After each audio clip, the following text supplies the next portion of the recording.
Fisheries, Blue and Green Economy, other permanent secretaries, Mr. Dorian Etienne, country representative of the Caribbean Agricultural Research and Development Institute, Dr. Nadia Paquet-Ansem, the country coordinator of OECS Sustainable Agriculture in the Caribbean, Dr. Juan James, the National Project Coordinator and Partnership Initiative for Sustainable Land Use Management, Father Nigel Karam, members of the media, ladies and gentlemen, our youth listening here today, good morning to all of you. It is a pleasure to welcome all of you to the Youth in Agriculture Symposium organized by the OECS Commission and hosted by the Ministry of Agriculture, Fisheries, and Blue and Green Economy. I am honored to address you today as the parliamentary representative for the Rosa Central constituency, as well as an advocate for modern farming. The symposium's theme, Growing the Future and Harvesting Dreams, strongly aligns with government's vision for our youth and the agricultural sector. Agriculture is a field of unlimited possibilities and opportunities.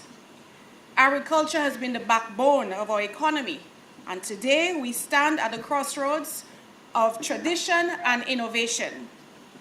The future of agriculture lies in the hands of our youth, and it is through your creativity, your passion, and dedication that we will see this sector flourish. For those who have land to plant, consider yourself to be blessed. Because, for example, in the city of Roseau, we face unique challenges, particularly when it comes to land availability. However, these challenges also present opportunities for innovation. Urban farming techniques, such as hydroponics, rooftop farming, vertical farming, and other sustainable solutions offer sustainable solutions to these constraints. These methods do not only maximize space, but also enhance productivity and ensure food security within our urban environments.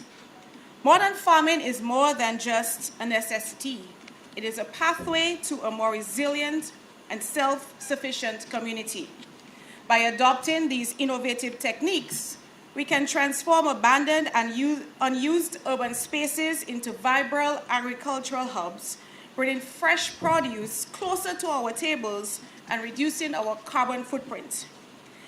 This is why we have been promoting urban farming strongly in the city.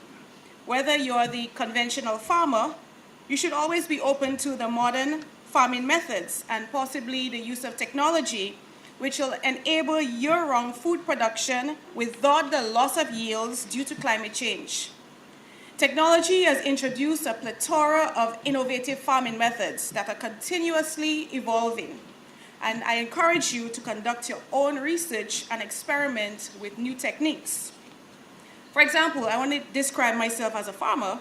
However, recently I joined forces with a few young people, and we've delved into the use of small hydroponic systems, and soon we will begin to explore the utilization of digital seedling starter kits to simplify the seed germination process. And all of these actually can be found quite inexpensive on Amazon. Some individuals are successfully already growing potatoes in their grow bags, vegetables in their vertical planters, and using the hydroponic system for their leafy greens. Ladies and gentlemen, today's symposium is an invaluable platform for knowledge, exchange, inspiration, and collaboration. I encourage each and every one of you to engage actively, share your ideas, and explore the potential that modern agriculture holds. Let us embrace the innovative spirit of urban farming and empower our youth to lead the way in sustainable agriculture. In closing, I would like to thank the OECS Commission and the Ministry of Agriculture for organizing this impactful event. Your efforts in fostering the growth and development of our agricultural sector are truly commendable. To the youth who are here today, remember that you are the pioneers of our agricultural future. Your dreams and aspirations will shape the landscape of tomorrow. Together, let us grow the future and harvest the dreams that will sustain our communities for generations to come. We have a target of agriculture's contribution to GDP of 700 million by 2030. The world needs more farmers, young and old. Let's get to work. Thank you, and I wish you all a productive and inspiring symposium.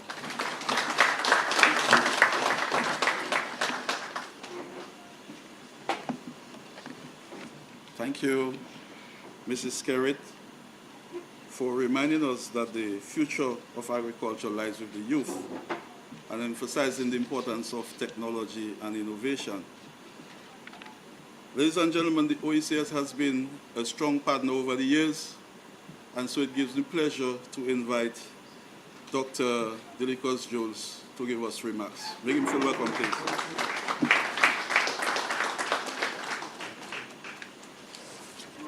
Thank you very much, Mr. Chairman. It is highly impolite to arrive late for a ceremony of this importance, and I want to apologize to the Madam President and Prime Minister and all distinguished persons present. Unfortunately, our luggage didn't come, so we had to scramble to get some new threads. Now, notwithstanding the fact that we have a long protocol list, I feel obligated to repeat it, not for the sake of protocol, but because of the deep importance of the event that we are launching today in Dominica. So, Your Excellency, Madam Sylvanie Burton, and Mr. Burton, Honorable Roosevelt Skerritt, Honorable Melissa Skerritt, Honorable Roland Royer, other honorable members of Cabinet, Your Excellencies, members of the Diplomatic Corps, Dr. Renata Clark of FAO, Mr. Greg Rawlins of the AICA, Your Worship Sandra Royer, Mayor of Roseau, Mr. Ryan Anslem, PS, Ministry of Agriculture, etc., other permanent secretaries, Mr. Dorian Etienne, country rep for the CADI, Dr. Nadia Paquette Anslem, country coordinator of the OECS Sustainable Agriculture, Mr. Yuan James, national project coordinator of the PSILM, Father Nigel Karam, members of the media, ladies and gentlemen, and most importantly, the youth of Dominica and the OECS. I am honored and delighted to be here today in the Commonwealth of Dominica for the OECS Youth in Agriculture Symposium. This gathering is a testament to the deep commitment of Prime Minister Skerritt and the unrelenting insistence, let me repeat, the unrelenting insistence of Minister Royer to ensure that our youth in Dominica and the OECS take center stage in guaranteeing food security and in shaping the future of our agricultural sector. The OECS agriculture sector has faced numerous challenges over the past few decades. Many of our countries have seen significant contractions in this sector. The decline in agricultural exports in the OECS region has been profound in the past. Historically, cash crops like bananas were major contributors to the GDP. However, with the phasing out of preferential export regimes and the introduction of the WTO in 1995, the agricultural sector's contribution to GDP significantly decreased. For instance, the banana industry's earnings, which were as high as 11% of GDP for some countries in the late 1980s and the early 90s, have seen a drastic reduction due to factors such as the loss of markets, low and variable productivity, vulnerability to climate change, and environmental degradation. Our region has faced significant, severe impacts from climate change and natural disasters. Events, as you well know in Dominica, such as hurricanes and prolonged droughts, have devastated agricultural productivity. For instance, St. Vincent and the Grenadines recently experienced one of the worst droughts in over 50 years, severely affecting crop yields and further discouraging investment in agriculture. The shift in tourism has also impacted the sector.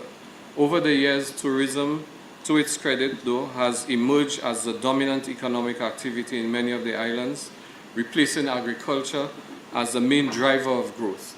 Currently, tourism accounts for about 45.6% of GDP and 57.5% of employment in OECS countries. This shift has led to some extent to the marginalization of agriculture and a decrease in its relative economic importance. But it did not have to be this way. In hindsight, think of what this expansion of tourism could have done for agriculture if way back then the mechanisms had been put in place for greater utilization of food, local food in the tourism sector. With the decline in the sector's profitability and attractiveness, there has been a notable aging of the farming population, and I think Mrs. Skerritt mentioned that in her remarks. This demographic trend is concerning as it indicates a lack of young people entering the sector, which is crucial for its vitalization and sustainability. No industry, no society can survive without the infusion of youth. There is no future without the youth. The agricultural sector in the Eastern Caribbean has therefore faced multifaceted challenges over the past 15 years, leading to its decline and contraction. Addressing these issues requires a concerted effort to revitalize the sector through policies that encourage youth participation, innovation, and sustainable practices. Recognizing this worrying trend, the OECS Ministers of Agriculture agreed that youth should be a priority pillar in the implementation of the OECS Food and Agriculture Systems Transformation, what we call the FAST strategy, covering the period especially 2022 to 2032. Therefore, at the 7th meeting of the OECS Councils of Ministers of Agriculture held in Grenada in June 2023, the OECS Commission was mandated to develop a Youth in Agriculture program. This symposium is a key component of that program. And the objectives of the Youth in Agriculture Symposium are ambitious but vital. 1, promote the agriculture sector for youth involvement. 2, encourage and support youth participation in all stages of the agriculture value chain, so not just production, but also processing, export, marketing, the entire chain. 3, raise the profile of youth already in agriculture to inspire others. And there are some amazing stories across the OECS of young people utilizing precisely the technology that Minister Skerritt outlined a while ago and experimenting successfully with those things. What is required in a greenhouse, for example, a hydroponics facility of 10,000 square feet may require 3 or 4 acres of land to produce that level of produce. The fourth area is to build the capacity of youth in critical areas, limiting their participation in the sector. Fifthly, allow youth the opportunity to shape how they participate in decision making. And let me digress for a moment to say that there are a number of innovations that we have introduced in our ministerial councils. We have started ensuring that when we have meetings of ministers, whether it's education, youth, health, but education and health in particular, now in this case agriculture, the key stakeholders are invited. They're not just invited to the opening ceremony, but they sit in an outer circle of the ministerial to follow and listen to what is happening. And in one of our education meetings in Antigua, Minister Darren Matthew, of the Minister of Education in Antigua, suggested, why don't we ask the young people for their views? And on a particular subject matter. They very timidly stepped forward and expressed their views, and thereafter they took over the meeting. Because on every agenda item, they were very vociferous, very clear. CXC, for example, was on the agenda. That was just after the challenges with the exam, and they did not spare words to say what they thought of what had happened to the registrar of CXC. So the involvement of the sectors in that way is critical, because you have and the more these sectors get organized, like young people in Dominica being part of an association of young agricultural innovators, will give voice that helps government listen to those voices and to respond in ways that helps the sector to grow with a lot of enthusiasm and creativity. These objectives reflect our commitment to empowering the youth and ensuring their integral role in transforming the agricultural landscape. This is an area that our ministers of agriculture are extremely passionate about, and they pay very close attention to its implementation. We are all constantly inspired by the passion, the innovation, and determination displayed by the young people across our region. And we at the Commission are committed to supporting young people. We are committed to supporting your endeavors so that you achieve your dreams in line with the theme of this symposium, growing the future and harvesting dreams. Your presence here is not just a reflection of your interest in agriculture, but a commitment to driving real change and sustainability in this vital yet fragile sector. Today's agriculture goes beyond traditional practices, and we've heard that earlier. It encompasses technology, sustainability, and a deep understanding of our environment, because the preservation of the environment is also part of the inescapable future of agriculture. Who is better placed to lead that challenge than you, the youth, with your fresh ideas, brilliant minds, and unwavering dedication? As you engage in discussions, workshops, panel discussions, and networking sessions over the next few days, remember that you are not just the future of agriculture, you are also its present. And we heard what is happening in Roseau. Your actions today will shape the landscape of agriculture for years to come. Seize this opportunity, ask questions, challenge the status quo, and most importantly, listen. Listen to the wisdom of those who have paved the way before you, like Honorable Cozier Frederick, who you will hear from later. Also listen to the voices of your peers who share the same passion and drive for a better, more sustainable future.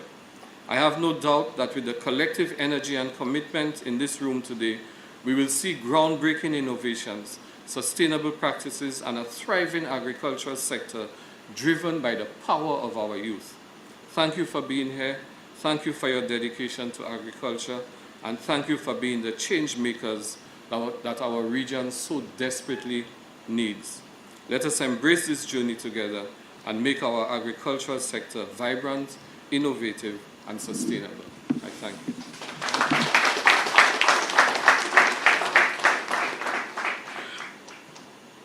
Thank you, Dr. Jones. We want to move right along, and I want to invite the Minister of Agriculture, Fisheries, Blue and Green Economy, a champion minister in agriculture, and I want to acknowledge him as he was one of the funders for NAIA, developing NAIA, National Agriculture Movements in Dominica. So again, welcome, Honorable. Thank you, PS.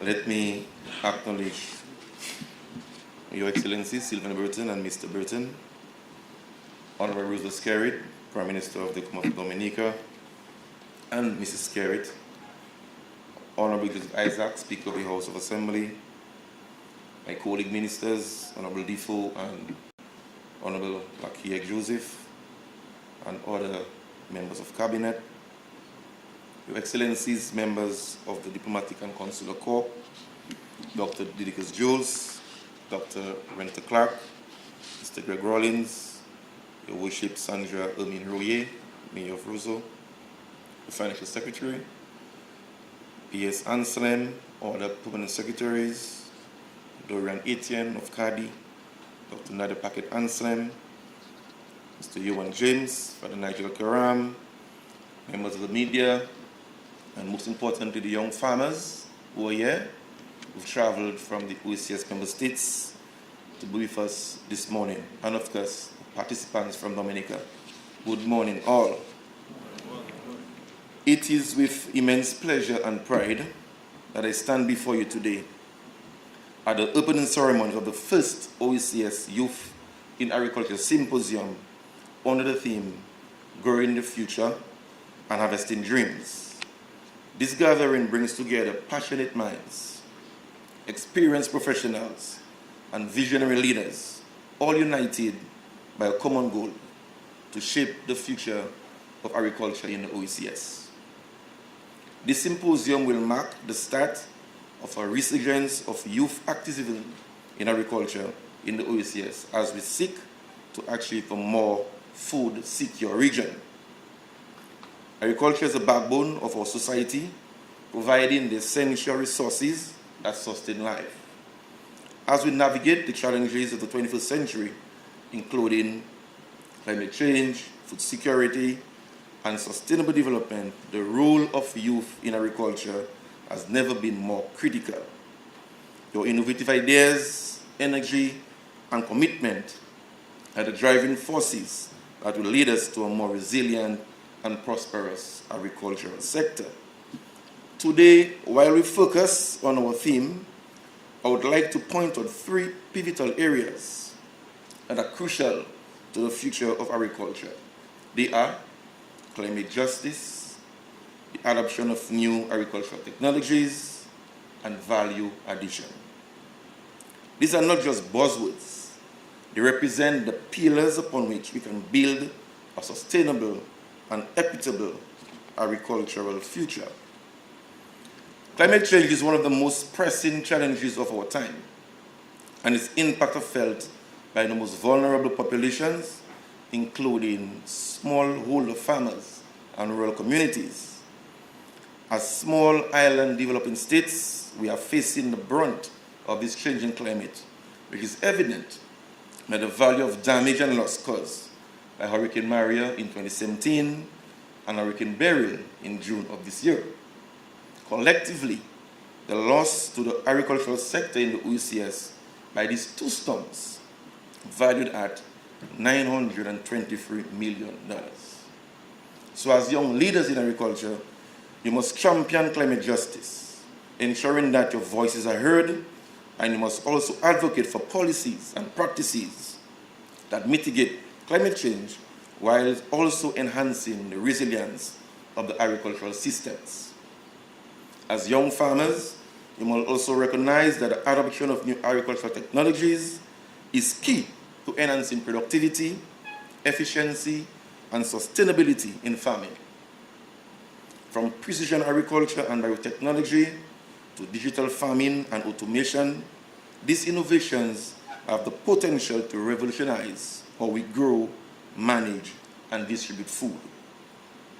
As agricultural entrepreneurs, you are at the forefront of this technological revolution. Embrace this advancement, learn about the applications, and think creatively about how they can be tailored to local contexts.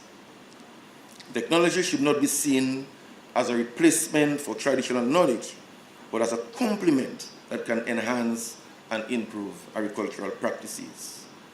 By integrating technology with traditional wisdom, we can create a more robust and resilient agricultural system. Building resilience in the sector also means enhancing the economic value and consumer appeal of agricultural products. This can be done through value addition by transforming raw agricultural produce into finished goods or intermediate products that have a higher market value. You have the creativity and entrepreneurial spirit needed to identify opportunities for value addition in your communities. Explore niche markets, develop innovative products, and build strong value chains that benefit both producers and consumers. The government of Dominica supports unwaveringly the participation of youth in agriculture and has facilitated the relaunch of the National Association of Youth in Agriculture in March of 2023. At the Ministry of Agriculture, we ensure that our support programs are accessible to young farmers, including a $5 million agro-processing development program, which we launched in April of this year. The government has also provided resources to the Agricultural Industrial Development Bank, which is available for investment and expansion in the sector. And earlier this year, we launched a school agricultural competition where we saw the participation of over 35 schools, and they were supplied with over 19,000 seedlings. In closing, I urge you to take these lessons and insight from this symposium to heart. Advocate for climate justice, embrace new technologies, and seek out value addition opportunities. The future of agriculture depends on your passion, innovation, and commitment. I look forward to the presentations of the youth proposition on Friday evening, which will be used to develop a roadmap for the development of youth agriculture in the OECS.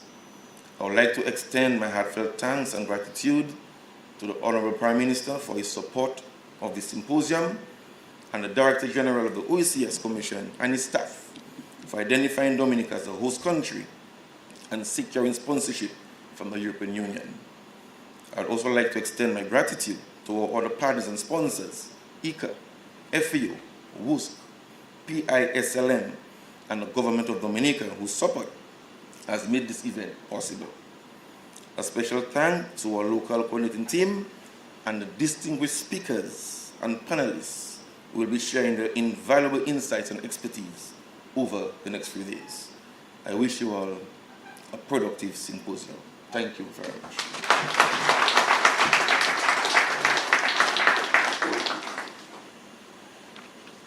Thank you, Honorable Minister of Agriculture. If I take any takeaways from the head table, is that collective action is needed. The youth is the future, and we must act now if we want to transform our agriculture sector. At this time, we have two cultural performances. I would now call on the White Kubuli dancers belly dancers, to perform. Please make them feel welcome, please.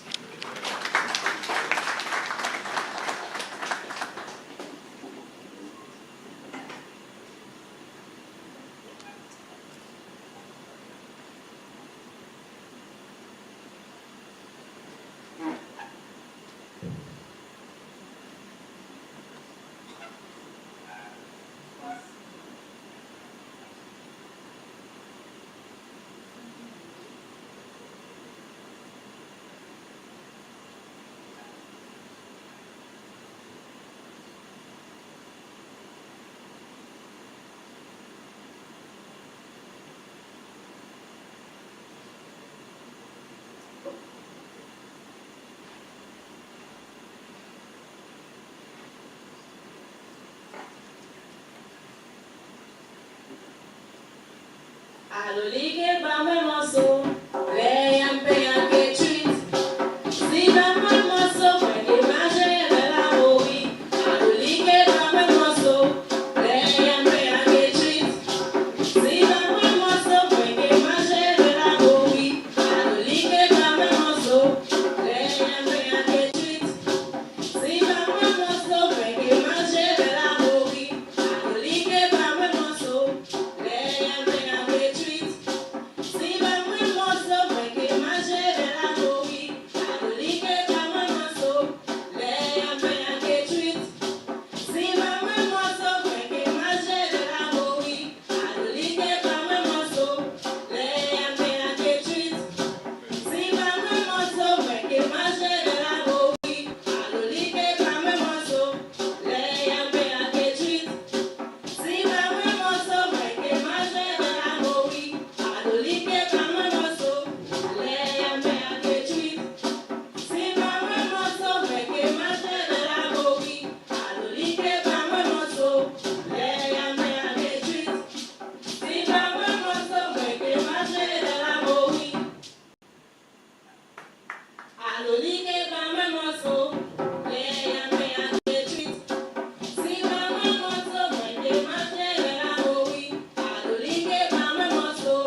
Thank you very much. The young belly dancers from Granby, the cultural capital city. And I would want the Honorable Minister, Dr. Vincent Nelson, to translate some of the words for my OECS colleague that do not speak the Creole language. We'll have to translate some of the part of words. But I believe we have another performance from the Whitey Kubule dancers. So please make them feel welcome.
Thank you for this warm performance. At this time, it gives me great pleasure and it's a privilege to invite the Honorable Prime Minister Roosevelt Skerrit and the Minister of Investment and Governance to present the future address. Please make him feel welcome.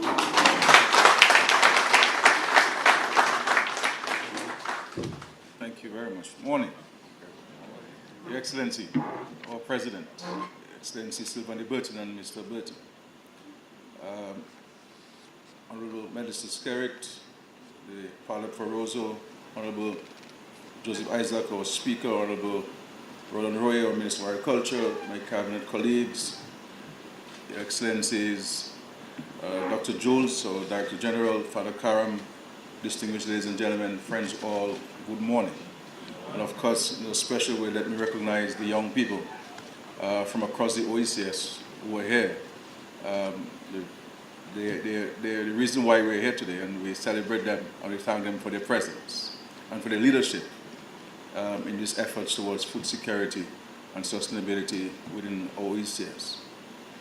I first want to commend the OECS Commission for presenting this very important symposium and this gathering of young people across the OECS, and also to our Minister for Agriculture, Honorable Roland Roy, who has championed this effort of youth in agriculture. And so we want to thank them and to congratulate them and to commend them for their efforts.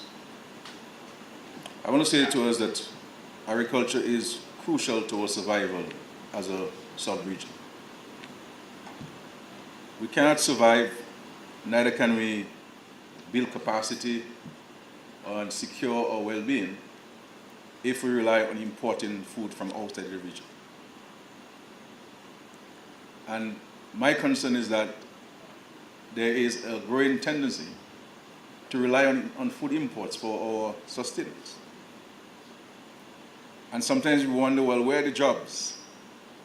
But if you buy stuff manufactured and produced in other countries, guess what you're doing? You are sustaining jobs in those countries, and you're denying yourselves and your siblings employment opportunities, because agriculture brings in foreign exchange. And when a country benefits from foreign exchange, then the country has access to money. Money to build roads, money to build schools, money to sustain the health systems, and money to invest in small business development. And very crucially too, monies that are in the banks and credit unions that we can go in to borrow to create employment opportunities not only for ourselves but our fellow citizens. So we as farmers must not only see ourselves from a very narrow perspective of planting food. We have a crucial role, a very impactful role in the sustainability and the future of our countries. And this is why I'm so happy to be here, recognizing the fact that young people are crucial to the survival and sustainability of agriculture. And I want to align myself with the sentiments expressed by Dr. Jules, who said that we have to celebrate and identify those young persons who are involved in agriculture. Because when I hear they talk about young people who are not interested in agriculture, I am saying to myself, but I'm living in a different country from these people. Because I grew across Dominica, and I encounter numerous young persons who are involved in agriculture in various forms. So we have to start celebrating and drawing attention, positive attention, to those who are involved. I believe in more positive reinforcement than negative reinforcement. So that those who are not involved can get motivated to be involved. Because the reality, young people, there is money to be made in agriculture, but you have to be committed to it, you have to be dedicated to it.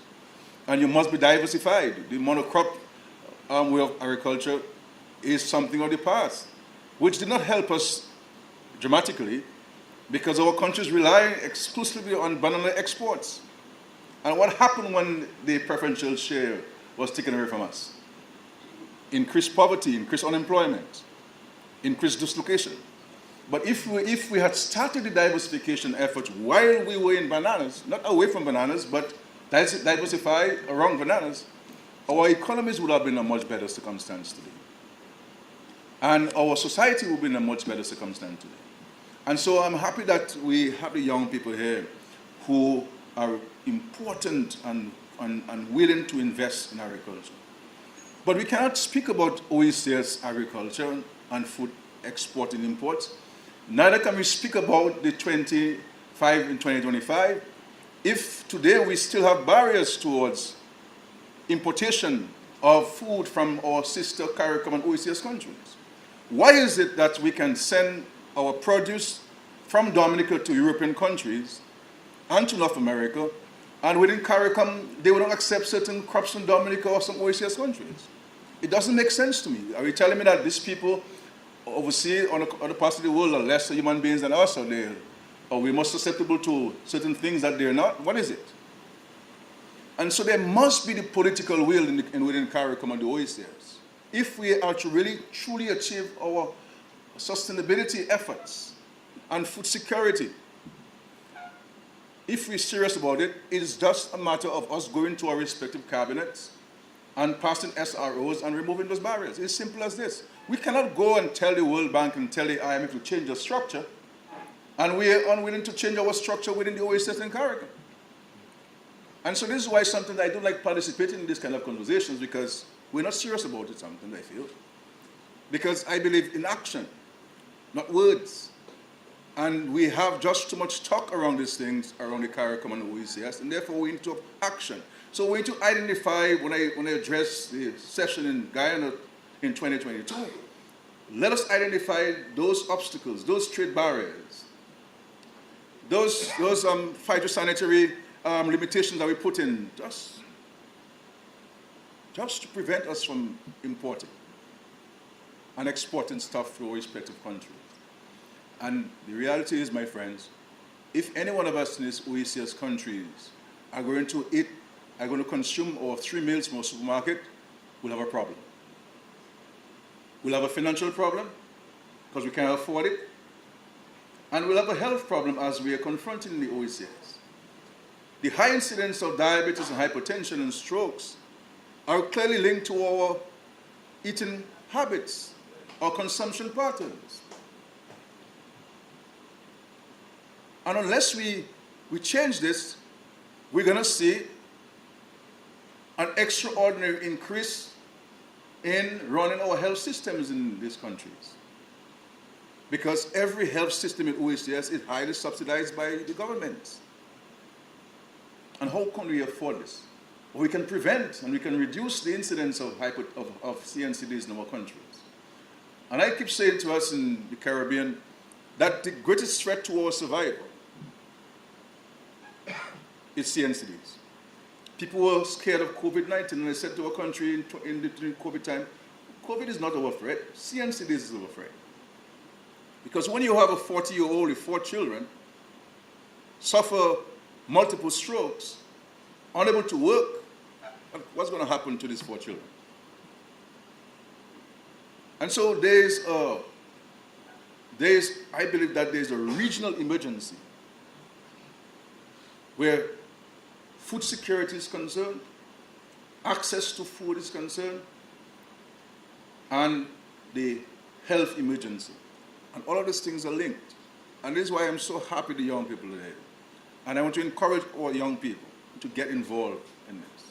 And we must not see agriculture as we did in the past as something that those who did not go to academic pursuits should get involved in. No. Agriculture is for every one of us. And unless we bring in private capital to invest in agriculture, we will not get to the level that we wish to get to. So if you are a young professional, why don't you get involved in agriculture? Bring in money into this. Because whenever you have private capital in agriculture, that's where you will see the real foreign exchange coming in. Because agriculture requires capital to sustain itself. And the reality is there are many farmers who do not have the capital to sustain themselves. And this is why governments in OECS are the major investors in agriculture. Governments in OECS invest 90% of the cost of investment in agriculture. Whether it's some infrastructure, whether it's inputs, whether it's subsidies, whether it's concessions. In Dominica, for example, farming is tax-free. No income tax whatsoever in farming. The majority of implements and agricultural supplies are duty-free, VAT-free, excise tax-free. Completely subsidized. Plus, we put monies at the development bank at 2% and 3% to borrow from. So we are major investors in agriculture. The missing link in all of this is the private sector. And the private sector also must become greater consumers of goods and services, of agricultural produce. But for the private sector to sell more, we have to demand and we have to buy more. We have a power as consumers. People like to talk about what government is doing in agriculture, whether it's in St. Vincent or Grenada or St. Lucia or Dominica. But what are we doing to help farmers? Are we conscious that when we go to the supermarkets, that we ask for locally produced agricultural items and processed goods here in Dominica or the OECS? Do we ask for those things? Because if we demand it, it's a demand and supply issue. They will buy it from us. And so, my friends, while there are many opportunities in agriculture, I am concerned about the consumption practices and habits of our citizens in the OECS. The more we develop, or the more we become developed, is the less we rely on the soil to survive. Less we rely on ourselves to survive. Because it is easy to go in the drive-thru, right? And you press a button, and you order your food, and you drive 2 seconds, they put it in a bag for you, hand it over to you, and you park on the roadside, and you eat it.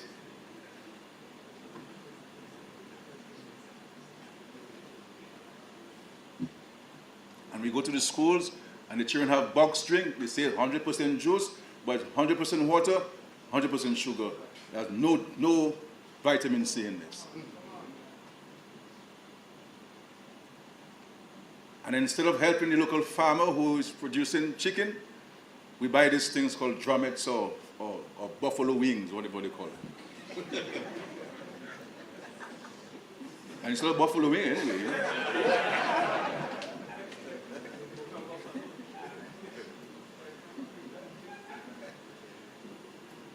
And instead of having bananas and the local sea grapes, we have grapes imported from countries we don't even know. And then we did not properly wash these things, and we create health problems. Why should we not have affirmative action when it comes to our school feeding programs? What we provide our patients at the hospitals and the prisoners at our prisons. Why should we not insist that we supply our children with healthier foods? And so I am very happy to be here. I think it's an important event. I think we need to develop certain pragmatic policies from the OECS standpoint that we can maybe harmonize them and share those, and so that we really enhance food security in our region and the health of our sub-region. The health of our sub-region. It is a huge cost to us and so forth. And I know a lot of young people are involved, for example, in marijuana production and cultivation. And they go into the mountains of these countries, miles with no farm roads. They take all the solar lights along the road and they carry them up. Let us put that same zeal and that same effort into growing vegetables too.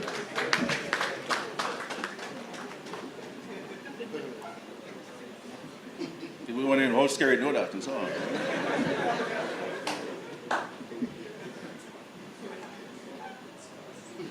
But let us seriously push the young people. Let us support them. I see them, they're gonna need special and differential support.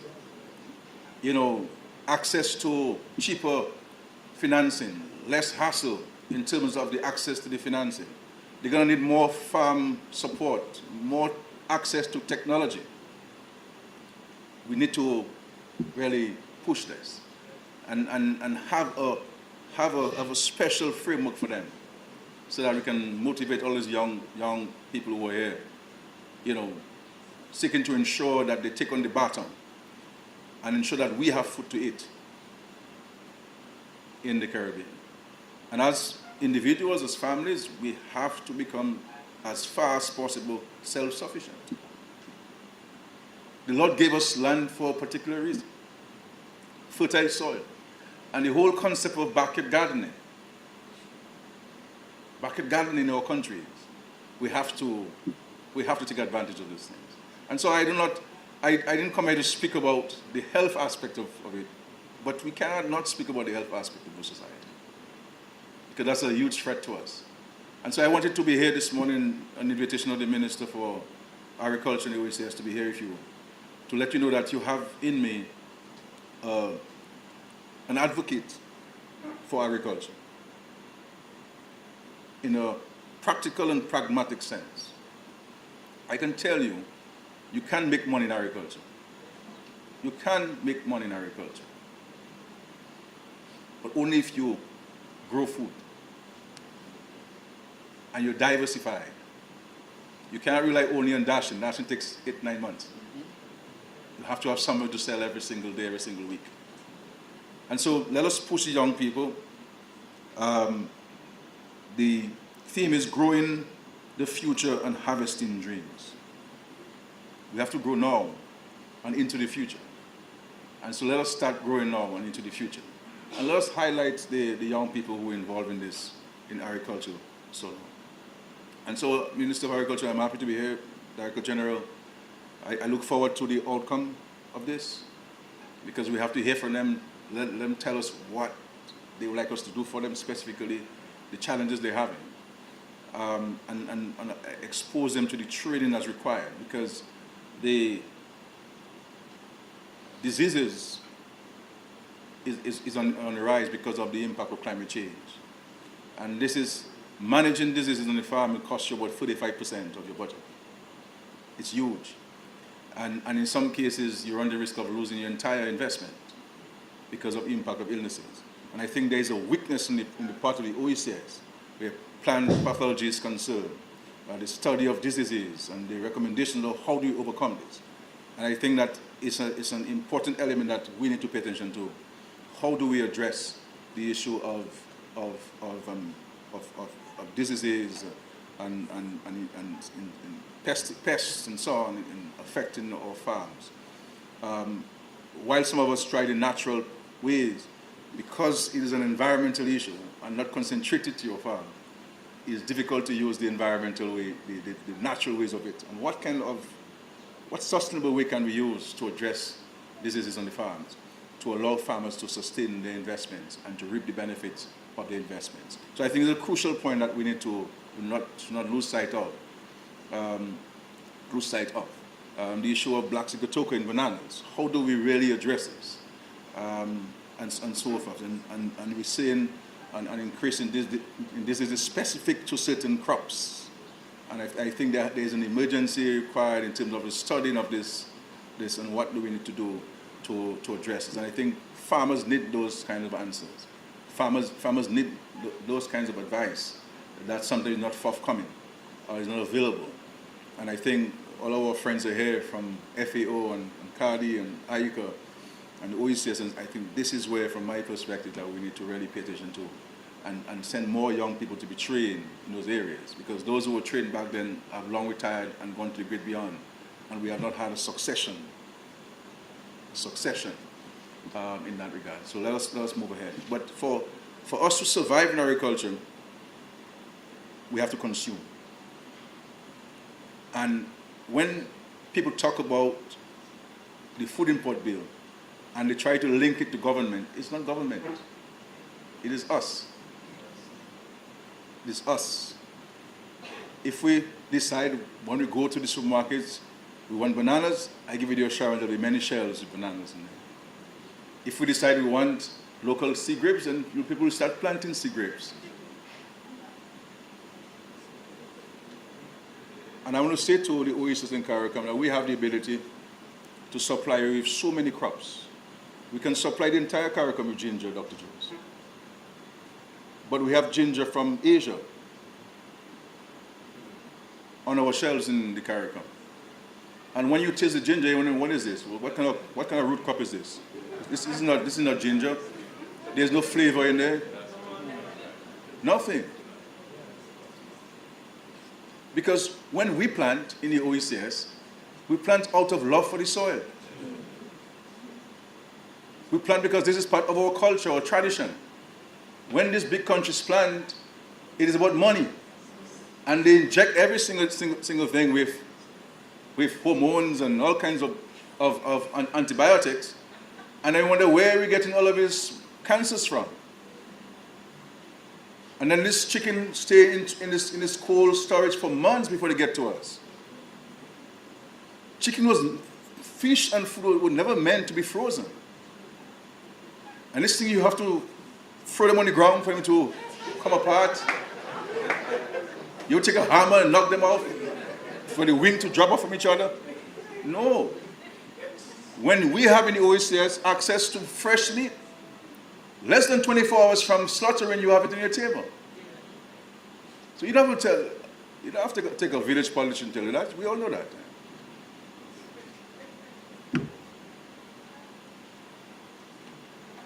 So, as we always say, the power lies in the hands of the people, and the power to empower the farmers lie in your hands. Don't choose it when you want it. Don't single out where your power lies. Your power lies in all sorts of things in life. Your wellness, your well-being, not only to put a government or take a government, no. Your power lies in every sphere of our society, every sphere of your life, every aspect of your life. And farmers need us to exercise that power of consumption. Farmers need us to exercise the power of support. And farmers need us to exercise that power of recognition of their hard work and commitment and dedication. And so there are huge opportunities. I encourage people to go into agriculture. I encourage every one of us to go into agriculture, to plant as much as we can with the little space that we have, because that is where we have the added advantage. We can't build hotels and we have to import food to feed them. Every single thing that we need to feed them, no. And I'm not saying that there are not things that we should not import or would never require to import, because we're part of a global community. And we can't be looking for markets to sell things when we're not consuming what we produce. So there has to be, I want us to, as young people, to really elevate the conversations that we'll be having today or in the next couple of days, and really be blunt and be transparent with our views, not limited to our own individual circumstance, but look at the broader national, regional perspective as to where do we see agriculture and how do we see us benefiting from the vast amount of money is available to be made in agriculture in our region. And so I wish you all the best over the next couple of days. I look forward on Friday to receiving the submissions from you and to see how we can turn those submissions into policies and to programs that can better support young people in agriculture so that our future can be sustained. Our future can certainly be bright. And it will be bright, and it can be bright, but we have to be committed, determined to hard work, and really, really recognizing that it's only through hard work we can realize our returns on agriculture. So all the best to you.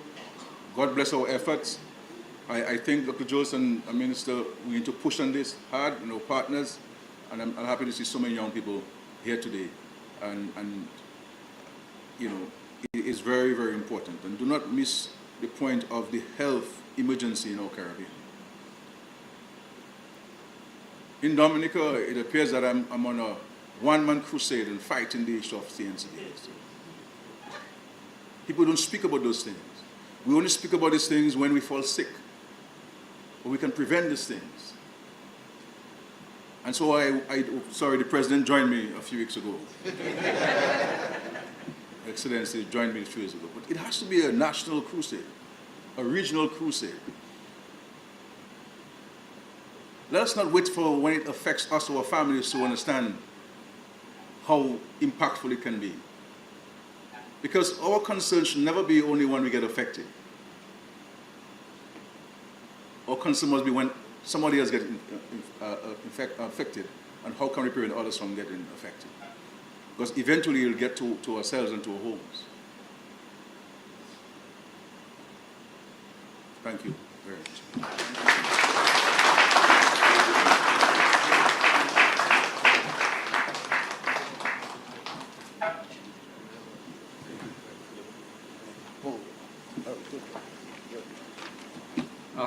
After such an address, I felt compelled to ask, not for a right to reply, but to say to Prime Minister how inspiring this address has been, how inspiring it has been, and just to indicate some of what he's been asking for is already being worked on with our partners. AICA, for example, has decided to bring in all of the ministers of agriculture to Costa Rica to see some of the concrete initiatives that they are undertaking. But most importantly, to bring all of the youth representatives who are here to expose them to the new technologies, the way in which young people in Latin America are engaged. We are also drawing on the experience of Dominica itself, because it's no accident that we are here. Dominica has been a very important learning point for us in the OECS. After Hurricane Maria, remember the devastation. Prime Minister Skerrit set up an account in Barbados with the supermarkets to bring in food, but that's canned food. In discussions with him, the suggestion was, what can we do to get fresh food in the markets in Dominica at the soonest time? There was a big debate because some people were saying, well, we have to clear first. Now Dominica is a place, if you spit on the ground, it's going to grow. It's so fertile. So what we did with the Ministry of Agriculture was to germinate seedlings of fast-growing, high-nutrition crops within 6 to 8, and just distribute these. Within 6 to 8 weeks, the markets were flourishing. Now that experience, when Prime Minister and Mrs. Skerrit talk about backyard gardening, every household can do that. In Cuba, there's urban farming. There's no empty space in Havana where people are not growing something to eat. So PM, we take exactly what you're saying. I'm actually going to transcribe your speech, and we're going to mine that to ensure that we cover all bases. Last point I want to make is that this is not just about us as technical people doing things. The reason we are here today in Dominica is to listen to the voices that matter. If we say youth are the future, they need to tell us, as Prime Minister asked, what it is, what are the challenges you have, what are the aspirations that you want to realize so that we can deliver and ensure that we all prosper together. Thank you. Thank you. At this time, the Prime Minister has to depart, so we thank the Prime Minister for his future address. So I want to take this opportunity to also thank Her Excellency Sylvanie Burton, President of Dominica, Mr. Burton, for joining us. Thank you, Madam President. I also want to thank the Speaker, Joseph Isaac, members of Cabinet. I also want to thank the head table, Mrs. Skerritt, for your warm welcome. We are in your city, so we appreciate the welcome that you gave us. Special thanks to Dr. Jules for giving us the OECS context and why we're here. And lastly, I want to thank the Honorable Minister of Agriculture for giving his remarks and reminding us that transformation is possible. Quickly also, we will not be possible if it wasn't for the sponsorship of the European Union and the OECS. We're very pleased. And Dr. Jules, please give our thanks and appreciation for the European Union for funding this very important first OECS Symposium. We also want to thank Father Karam for blessing us with the Holy Spirit. We're very grateful. And Israel, that sing our national anthem. We also want to thank our partners, FAO, ICA, and my wife, Dr. Paquette, and Dorian. And the coordinator is not there, but I think I want to specially highlight the efforts of the team that provide the coordination. Miranda Stevenson, Mrs. Miranda Stevenson, Petra Grell-Schilling-Ford, they are not there. They're still coordinating. But I really want us to give them, and their team, give them a special recognition. I also want to thank PS Barbara Daly and her team, and my all the other permanent secretaries in supporting the efforts. Thank you very much. And Tony, the local rep, and everybody that made it possible. Thank you very much for coming. This brings us close to our opening ceremony. I want to thank the Madam President, and please let's allow the President to depart. Thank you very much.